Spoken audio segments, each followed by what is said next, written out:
बस थोड़ा सा और, थोड़ा सा और। हाँ,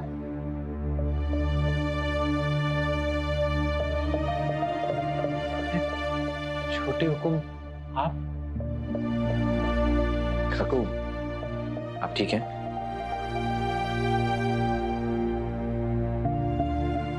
वैसे मैं आपसे बहुत नाराज हूं। इतने दिनों से आपने मुझे मेरा लेमन जूस नहीं दिया। अरे हाँ हाँ हाँ, मैं अभी देता हूँ आपको।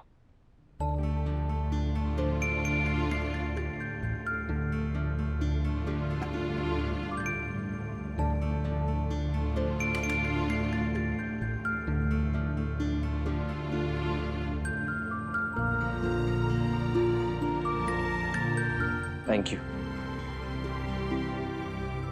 काकू, वसु कहाँ है? वो तो मंदिर गई है। मंदिर जाकर ही बात करता हूँ वसु से। अच्छा, ठीक है, मैं आता हूँ।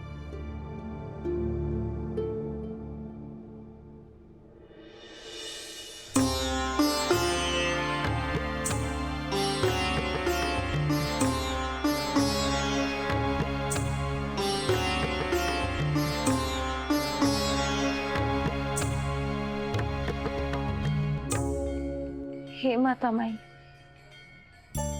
आप ही तुम्हारा सहारा थी, पर आप हमारे से नाराज क्यों हो गई? अब मैं कहाँ जाऊंगी? मैंने माधव जी से शादी इसलिए तोड़ी क्योंकि हमारे देव सर से शादी हो चुकी है।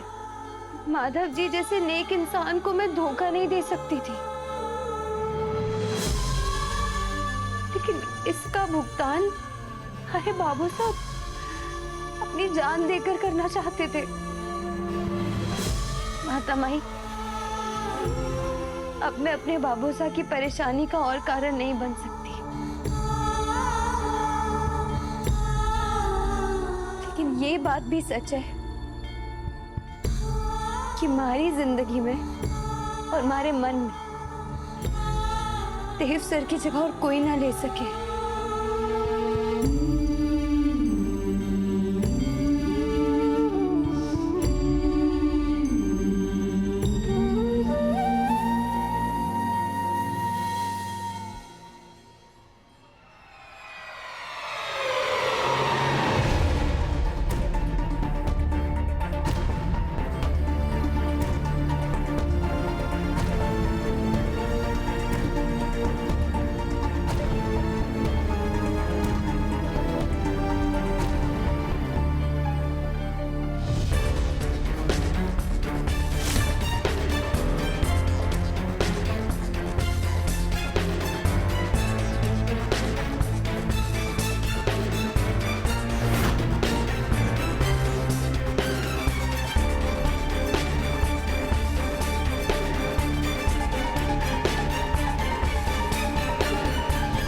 जो भी आप ढूंढते हुए आए हैं यहाँ आपको जरूर मिलेगा।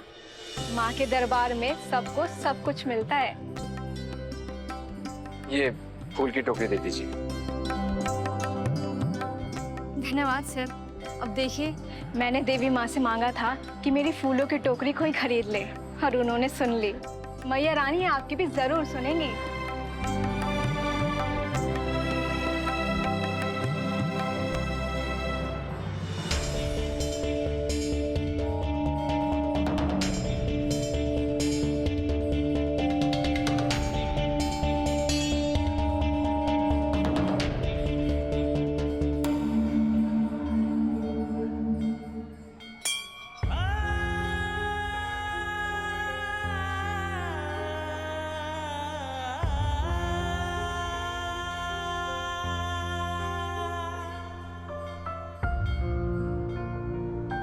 हे अम्बे माँ, आप अच्छे लोगों के साथ हमेशा अच्छा करती हैं। फिर वसु जैसी लड़की के साथ इतना बुरा क्यों हो रहा है? मुझे समझ में नहीं आ रहा है कि उसके जीवन और उसकी तकदीर के लिए आपने क्या सोचा है।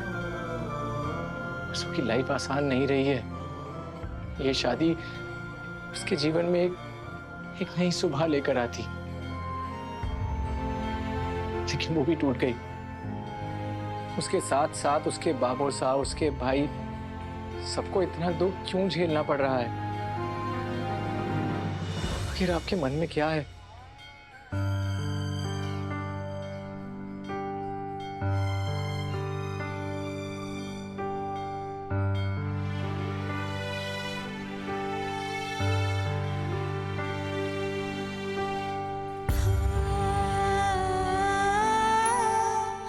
हे कान्हा जी,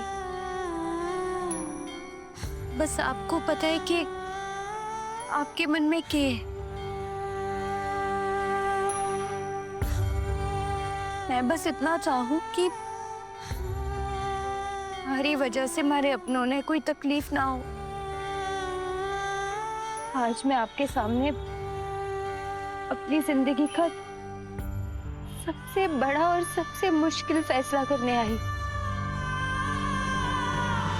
देव सर से रिश्ता खत्म करने का फैसला।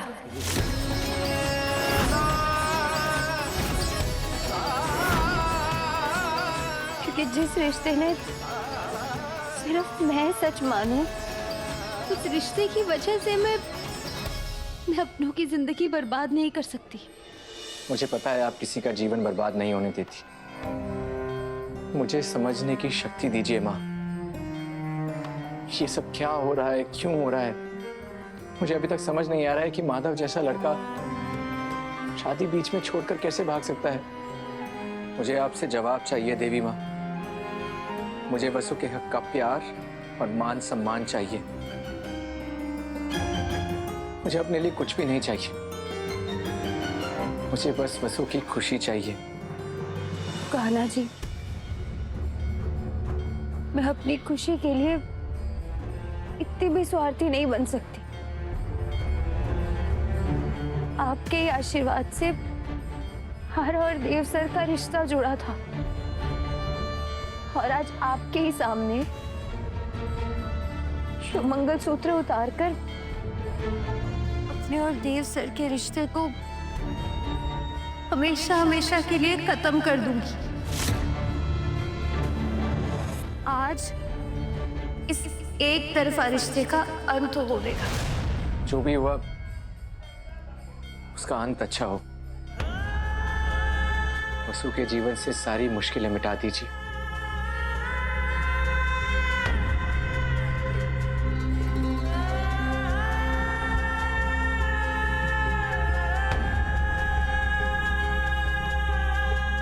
अम्बे माँ सबकी सुनती है। इनके सामने सच्चे मन से की गई कामना अवश्य पूर्ण होती है।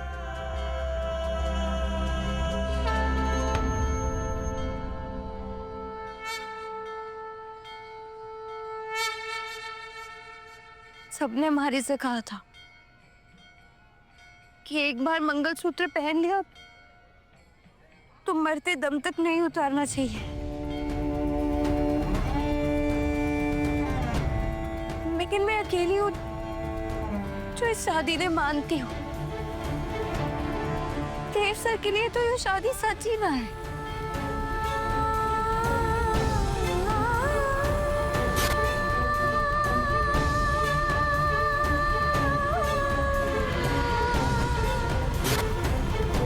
कोई चीजें मरे, तुझे इससे क्या फर्क पड़ता है? तुझे मतलब है तो बस अपने मंगलसूत्र से तू अपने खून के रिश्ते की जगह उस नकली झूठे रिश्ते को तवज्जो दे रही है। नहीं उतारना ना मंगलसूत्र, मत उतार। लेकिन एक बात कान खोल के सुन ले वसु, तेरी शादी झूठी है। ये मंगलसूत्र, ये सिंदूर सब झूठा है। आज भले ही मैं ये मंगलसूत्र उतार रही हूँ, लेकिन देव सर के लिए हमारी भावनाएं कभी खत्म नहीं होंगी।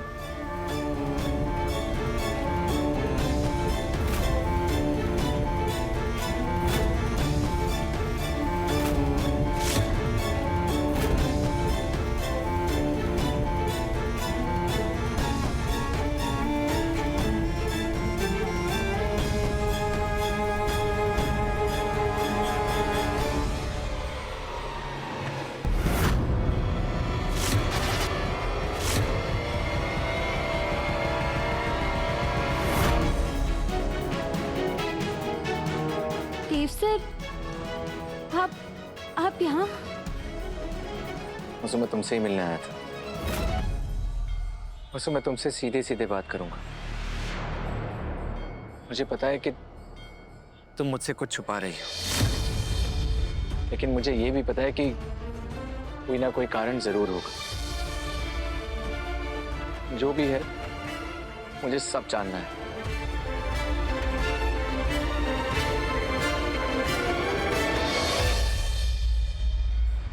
वसु, वसु बताओ ना, तुम क्या छुपा रही हो? तुम्हारे मन में क्या चल रहा है?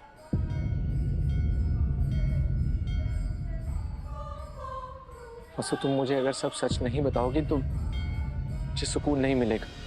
मैं सुकून से रह नहीं पाऊंगा। क्या तुम चाहती हो मैं परेशान रहूं?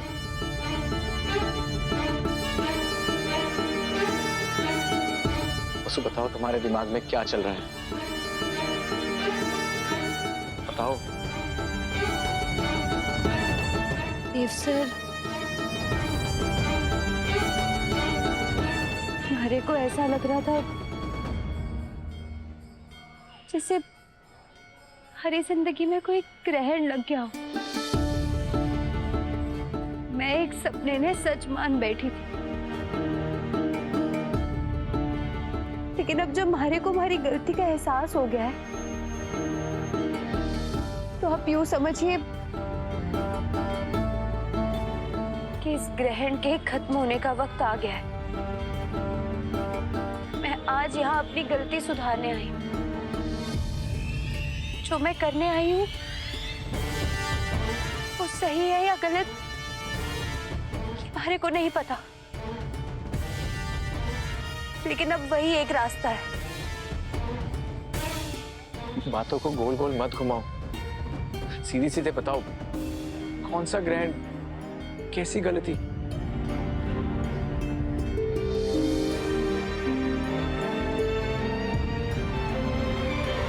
मैं नहीं बता सकती देव सर। सो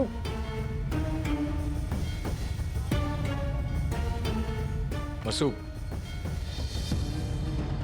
मुझे अपना दोस्त मानती हो ना, तो खुल के सब साफ साफ बोल दो, नहीं तो कह दो कि हम दोस्त नहीं हैं।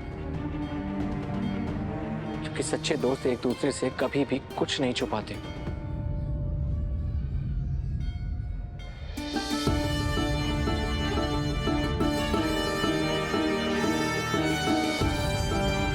देव सर, हाँ। उस दिन सूट वाले दिन आपको ध्यान होगा, जब माधव जी नहीं मिल रहे थे, तब आपको उनकी जगह हमारे साथ मंडप में बैठना पड़ा।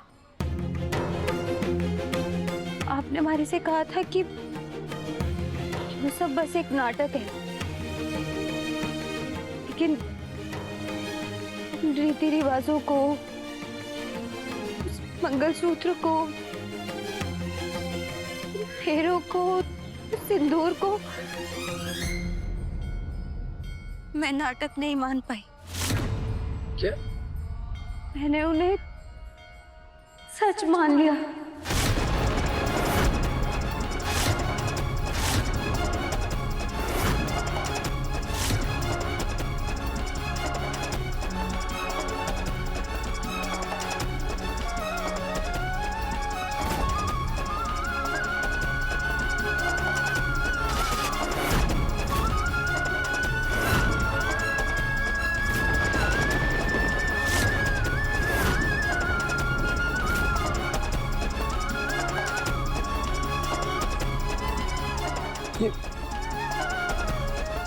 उस दिन से लेके आज दिन तक ना मैंने ये मंगलसूत्र उतारा, ना ही कभी अपनी मांग का सिंदूर पोंछा।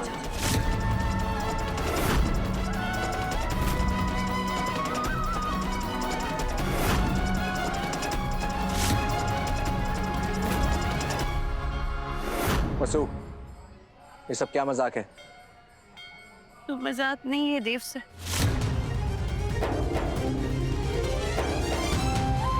ये हमारी जिंदगी का सबसे बड़ा सच है।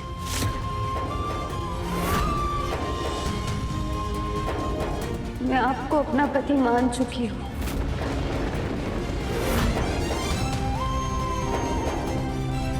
उस सूट वाले दिन से आज दिन तक मैंने ये मंगलसूत्र कभी खुद से अलग नहीं किया। मैं रोज इसकी पूजा करती हूँ, रोज आपके नाम का सिंदूर अपनी मांग में भरती हूँ। वसु, ये तुम क्या कह रही हो? जो मन में आ रहा है बोले जा रही हो। मैंने उस दिन तुम्हें 10 बार समझाया था कि वो बस एक शूट है, वो शूट में कुछ भी असली नहीं होता। मैंने मासा से शूट में शामिल होने की बात छुपाई, उसके लिए उन्होंने मुझे इतनी बड़ी सजा दी, जिसके लिए इतनी मुश्किल से मुझे माफी मिली है। और अब अगर मासा को पता चलेगा कि तुम उस शादी को सच और मुझे अपना पति मानकर बैठी हो, तो पता नहीं मासा क्या कर बैठेंगी। क्या तुम हम माँ बेटे को हमेशा के लिए एक दूसरे से अलग कर देना चाहती हो?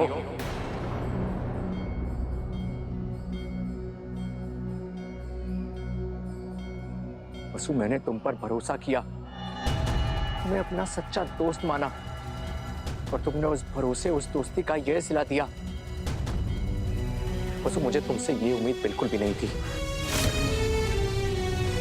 वसु, मैं तुमसे कुछ पूछ रहा हूं, जवाब दो। वसु, किस सोच में पड़ गई? वसु, क्या चल रहा है तुम्हारे दिमाग में? वसु, बताओ। वसु,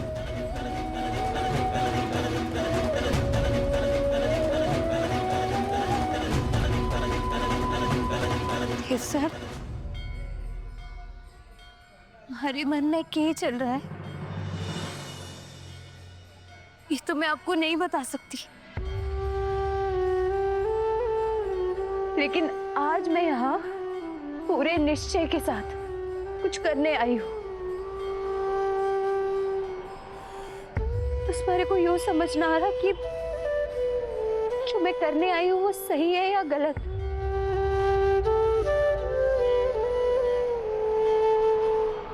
वसु, वसु,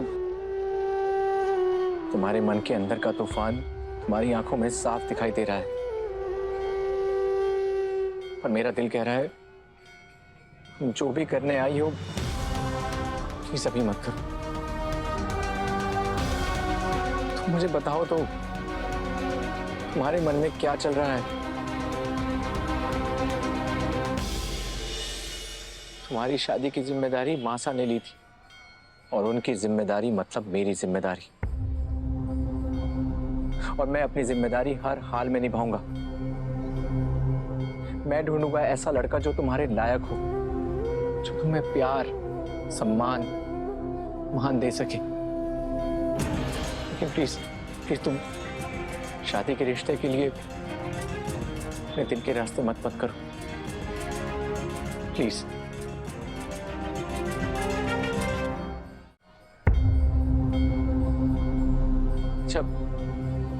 अच्छा, ऑफिस के लिए देरी हो रही है, चलो मैं घर चलते हुए तुम्हें ड्रॉप कर दूंगा। हाँ,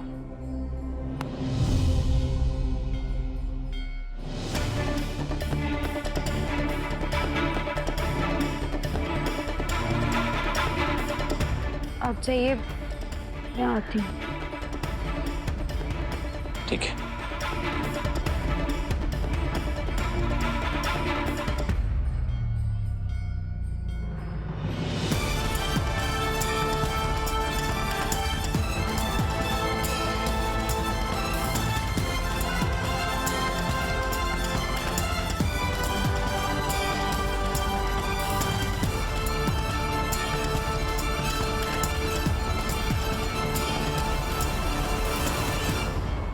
आज मैंने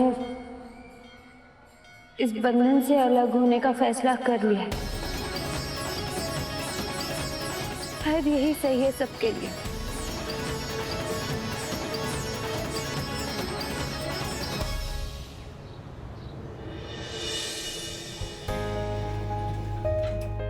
वो लाइन तो स्कूल के लिए परफेक्ट है सर, आपको पता है ये मेरा ड्रीम प्रोजेक्ट है। मैं आपको बता भी नहीं सकती मैं कितनी एक्साइटेड हूँ। स्कूल बनने में कितना टाइम लगेगा? आज इस प्रोजेक्ट के इन्वेस्टर्स के साथ हमारी मीटिंग है और दादा का रिकॉर्ड है, वो जब जो प्रेजेंटेशन देते हैं ना, हमारे इन्वेस्टर्स बहुत खुश हो जाते हैं। तो देखना, मुझे पूरा यकीन है इस बार भी बिल्कुल वैसा ही होगा और फिर जल्दी से तुम्हारा ड्रीम प्रोजेक्ट शुरू हो जाएगा।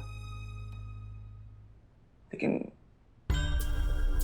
लेट हो गया यार, दादा अभी तक आए नहीं। दादा को तो वसु से मिलके अब तक आ जाना चाहिए था। इन्वेस्टर्स आने वाले हैं, प्रेजेंटेशन का टाइम होने वाला है, उनके बिना प्रेजेंटेशन हो ही नहीं सकती है। आ रहे होंगे अभी सर, इनफैक्ट रास्ते में ही होंगे। भी एक बार कॉल कर लेता हूँ, है ना? हाँ।